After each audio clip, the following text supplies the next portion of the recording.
Hi guys, welcome back to my channel. My name is Katie for those of you who are new, and it is time for the end of the year content. Oh Lord. Again, nothing new. It's been time, really, but I'm just, not one to follow trends. But this trend I am going to follow. This is my top reads of 2023.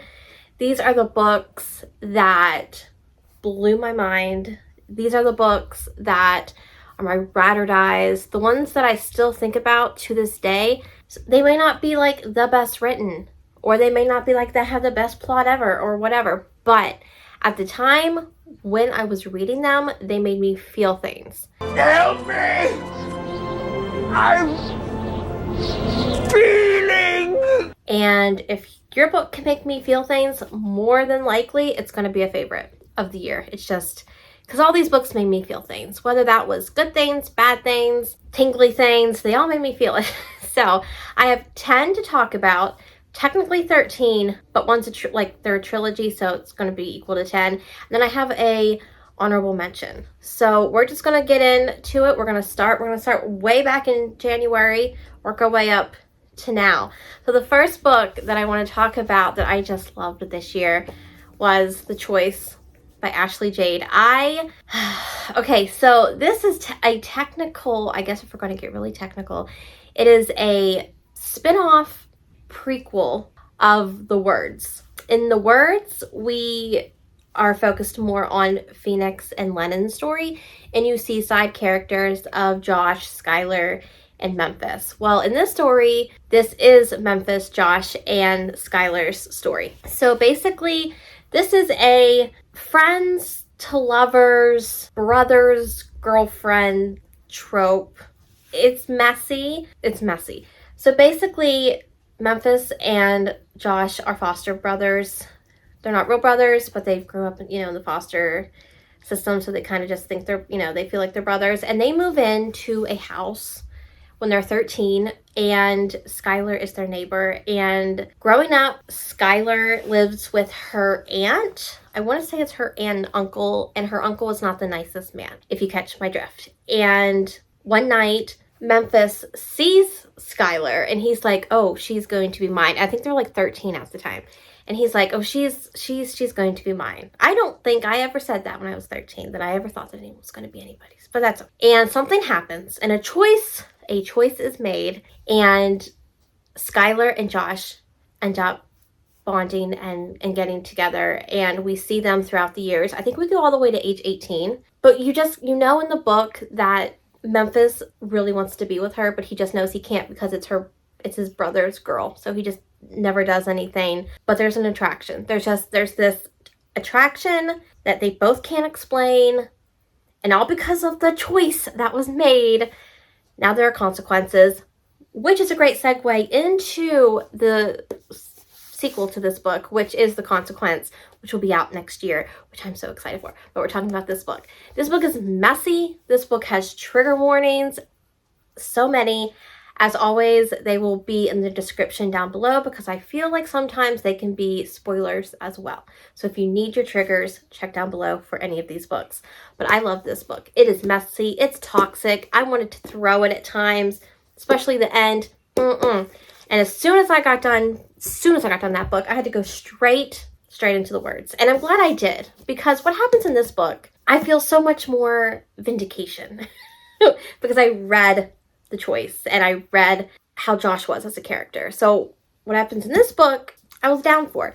So in this book, we are following Phoenix and Lennon. Lennon is this starts off when they're in high school, and Phoenix needs a tutor because he's dyslexic, and his teacher goes to Lennon because she's one of the smartest in the class, and she's like, I have one of your classmates, he needs help, can you help him?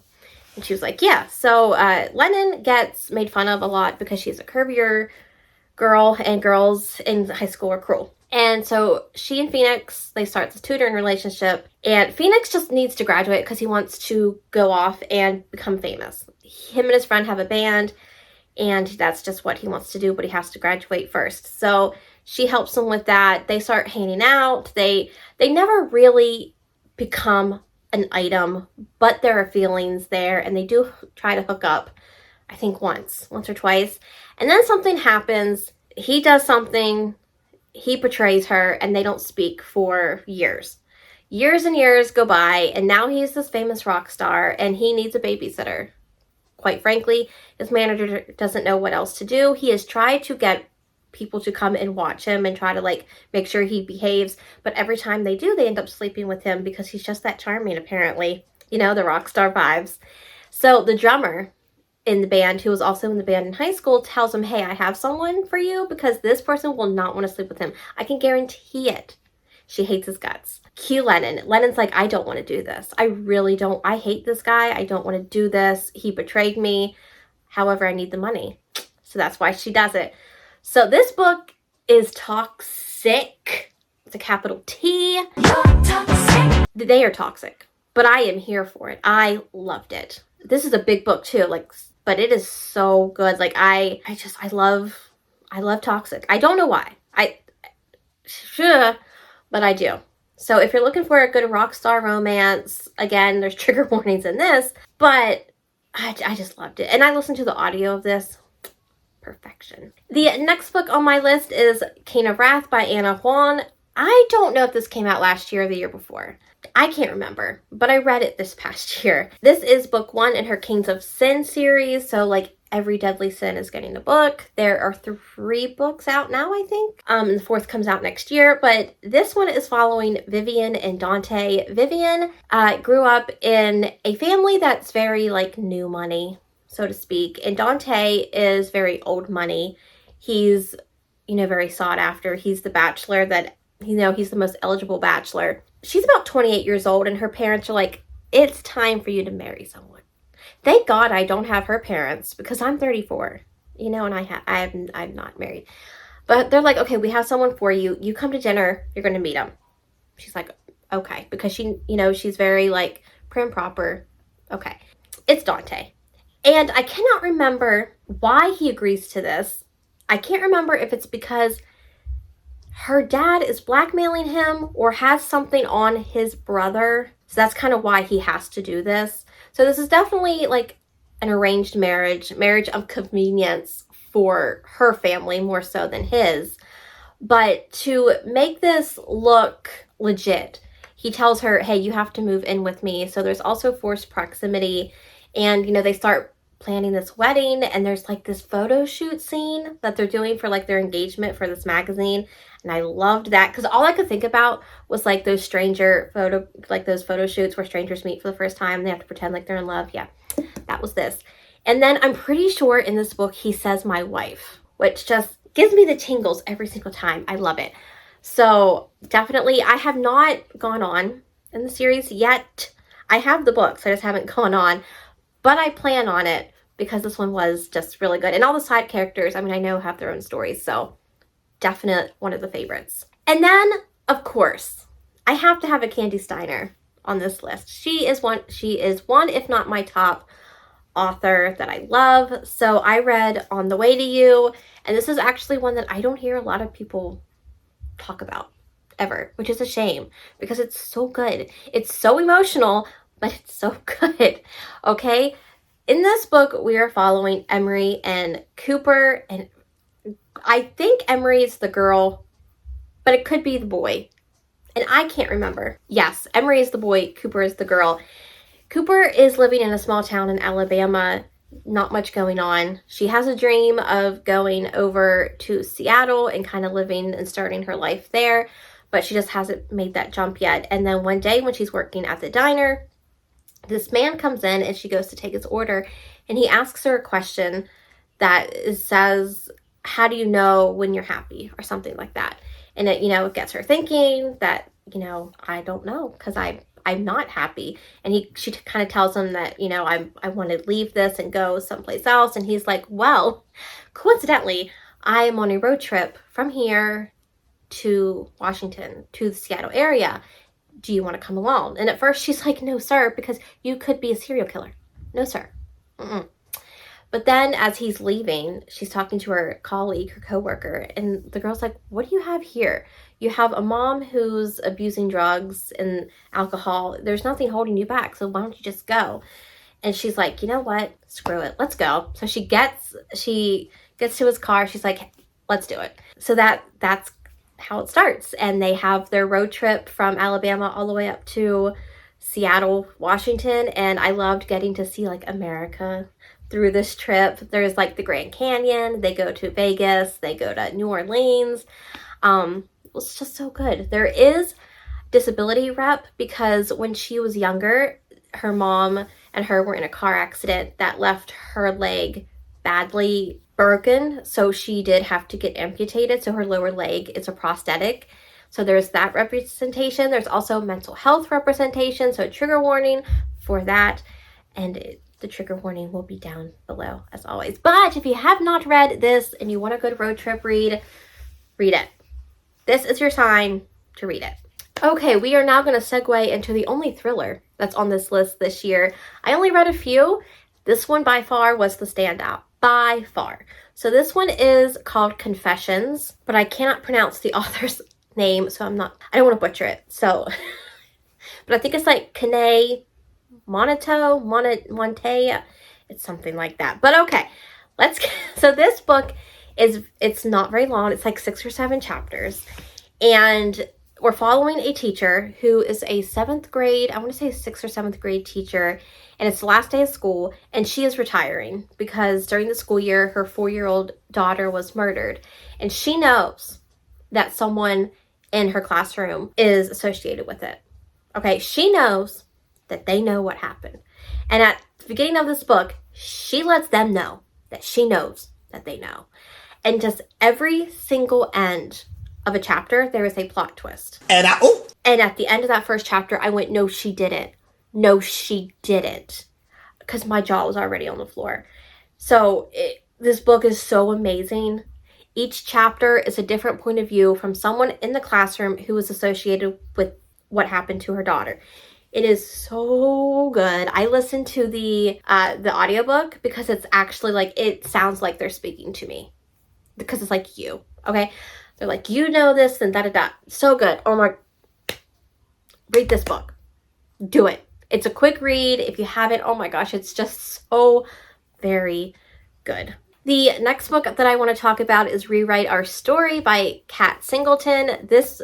Oh look, I loved this book. Kat Singleton has just been like pumping out the books, and I'm not mad at it. I'm not mad at it. This is a small town childhood friends to lovers / best friends brother. It's all the tropes. It's all the tropes. So basically, we are following Cade and Marigold. Cade Marigold and his sister, whose name is leaving me right now, we're all friends growing up. His sister and Marigold are the same age, and he's like a year or 2 older, so they were always like hanging out together. And when she's about 16, they start developing feelings, and then they start secretly seeing each other. Because why would we tell anybody? Because that's just psychotic, apparently, in these small towns, to tell your best friend that you're dating their brother. It's a whole thing, apparently. So like they're secretly dating, and then something happens and she leaves. She turns 18 and she leaves and just never comes back. She becomes an author and she writes the story based on their life. And she's like, I'm never going back there. But yes, you are, ma'am. Yes, you are. But then tragedy strikes and she has to go home because Cade's mom passes away. So she goes to be with them, and feelings are still there. He picks her up from the airport and she was not expecting him to be there. And it's full on from there. This is so good. Oh my gosh. Cade is boyfriend goals. He is like a new boyfriend, like fictional boyfriend of mine. He's not a cowboy, but he's like rough and tough, you know? And there is a scene in this book in a barn that lives rent free in my head. Oh my goodness. This man, so good. So good. And then I also read the sequel to this about, well, it's not really a sequel, but it's book 2 about her best friend, which is the sister, which is really good too. But this one is definite top 10 vibes favorite of the year. I then took the plunge and read a trilogy in the beginning of July that took up like 2 weeks of my life. consumed me heart and soul, will always consume me. And that is the Raven Hood series. Look, I couldn't just pick one. You can't. So just leave me alone. It's my list. I can do what I want. This series, if you have not read this series yet, just read it. I don't know what else to tell you. Like, I'm sure there's people that read these books and they're like, I don't get the hype, which is fine. You're wrong, but it's fine. You can have your own opinion, but you're wrong. I said what I said. These books changed my life, and I love them. So let's talk about them. Okay, first book is Flock. In this story, we're following Cecilia, who is going to live with her father for a summer. She has to work at his factory so she can gain her inheritance that he has for her. And they do not have the best relationship. Now, when she is at this job, she meets Sean. And that is where the story takes off. Sean introduces her into this world that she never thought was possible. And I can't tell you anything else. But just know that you think you're reading one thing and you're really not. So just do yourself a favor and read this. You have to read this to read this, and you need to read this. This book right here. This is the book that you need to read. So freaking good. I love it. Look, I know there are people out there who says that are like these probably stupidest books in the world, but they are completely wrong. They are wrong. And I am right when it comes to these books. Read them. The next book, on that note, is Don't Kiss the Bride by Carrie Ann Cole. I love this book. Okay, I don't know why I keep saying I love all these books, because it's a given. They're my favorites. But I do. I love this book so much. I was putting it off reading it. I don't know. I'm terrible at doing that. If I think I'm going to love a book, I put it off. I don't know why. It's probably because like I know once I read it, I'm never going to get back that experience of reading it for the first time. So I kind of just like procrastinate. But this book we are following, is it Skylar again? Is she Skylar? Y'all don't need some new names. You all need some new names. So in this book, we are following Lucky and Skylar. Skylar is a senior in high school, and Lucky is a construction worker who has been working on a house beside the school. They strike up this friendship because certain things happen that they keep like bumping into each other. Eventually, he comes to find out that her home life is not good. Her mom is an extreme hoarder to the point where she locks her room up so her mom can't get into it, and she uses her window to get in and out. She can't leave her room from the door, so she like uses her cat's litter box to go to the bathroom, and she's got like a little fridge in her room, and it's bad. It's bad. So she ends up fainting one day at school. He takes her to the hospital, and she has some medical issues. She has some issues around food because of living in a house with a hoarder. And she doesn't have insurance. So he's like, I do. I've got insurance. Why don't we get married on paper so you can get my insurance? And she's like, first, because she's like, no, this is no, I can't do that.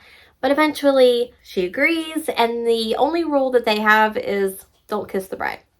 That's the rule. And they break it on their wedding day. So, but this is an age gap. This is slow burn. This is a marriage of convenience, forced proximity. So freaking good. So freaking good. Like, if you haven't read it yet, just read it. It's so good. I love this book. Will I reread it? You know me. I don't reread books. But if I was going to reread a book, it would be this one. But there's like just a little tidbit of for you guys. There's like the bathroom scene. Read this book. Okay, just read it. Okay, next on my list, I don't have a physical copy of this yet, but I'm going to get one so fast. And that is Dom by S.J. Tilley. This is book 3 in the Alliance series. And this is kind of mafia. It's mafia-esque. It's light on the mafia, but it is kind of mafia. So in this book, we are following Val and Dom. Val literally bumps into Dom at the airport, and he's so nice, so sweet, like buys her another cookie because she drops hers, like offers to like buy her another backpack because hers breaks, and they think that they're never going to see each other again after that. But lo and behold, she gets her ticket bumped up to first class. That's suspicious. And guess who she sits with the whole way on the plane? You know, You know. It's Dawn. Okay. So, and I can't remember how they get each other's numbers, but oh, yes, I do. Yes, I do. It's like I just, duh. So they have a great flight, okay? They get off the plane together. They're feeling each other. They want to wham bam, thank you, ma'am. So they do that in like in a feeding room at the airport for, breastfeeding mothers. And he like makeshifts his jacket to look like a baby, like she's cradling a baby. I don't know, he's smart. So they do that. They get each other's numbers. They part ways. They text each other for a few chapters. And then eventually she's like, hey, I'm going to be in Vegas at this time. By chance, are you in Vegas for work? And he's like, as a matter of fact, I am. He's not, but he's going to be. He's going to be. So we get to Vegas, and as one does, they get married. And the book just kind of goes from there. I can't tell you anything else because it's spoilers, and I'm not going to do that to you because you need to just read this for yourself. But just know that this man is an alpha. He is possessive. He is protective. He is unhinged. And just when you think you're reading this book and you're like, there's no way he's going to do that. There is no way he's going to do that. He does it. Like, he's not above and beyond, like, making sure the whole world knows that you're his, okay? And this man is covered in tattoos. If it wasn't enough already, he is head to toe covered in tattoos. Look, I'm just saying, read this book if you haven't. And also, guess who has an arc for the next book, Hans? This girl right there. You know what I'm reading Christmas Day. Oh my gosh, that book was so good. Okay, we're going to go to the honorable mention before I go to my last book. So my honorable mention is one that I don't hear anyone ever talking about, but it's called His Heart by Claire Kingsley. This is a standalone, nothing to do with any of her Bailey brothers or anything like that. But in this book, we are following Brooke and Sebastian. So there's a little time jump. There's like a 5-year time jump. But the first 5 chapters are about them when they're about like 16 to 18. And Brooke doesn't have the best home life. A lot of these girls just don't have good home lives. I've come to realize. And her mom is abusive. So there is abuse on Paige. And she meets Liam at school. And he just kind of becomes like her saving grace. Her mom wants to move away. Liam's parents tell her that she can move in with them, so she does. And they just become this couple. And then on the flip side, we have Sebastian. Yeah, you're thinking Liam. Oh, Liam is the main guy. No. Then we got Sebastian. Sebastian is a wrestler. That's like his life goal is to become pro wrestling. That's what he wants to do. However, at a wrestling meet, he faints and soon finds out that his heart is very weak and that he's sick. And he eventually gets sicker and sicker until he needs a heart transplant. Bounce back to Brooke and Liam. It is their freshman year of college, and Liam proposes. And she says yes. And then there's a car accident. Do you see where I'm getting with this? This book is emotional. It will pull at your heartstrings. It is such a journey for the heroine, because she loses the love of her life. She feels connected to this guy because he has his heart. And as well does he. Like, he just feels things when he sees her. He can't explain it. But also, she has not been dealing with her grief well. She has not been coping well at all. And he sees that, and he knows that, and he wants to help her.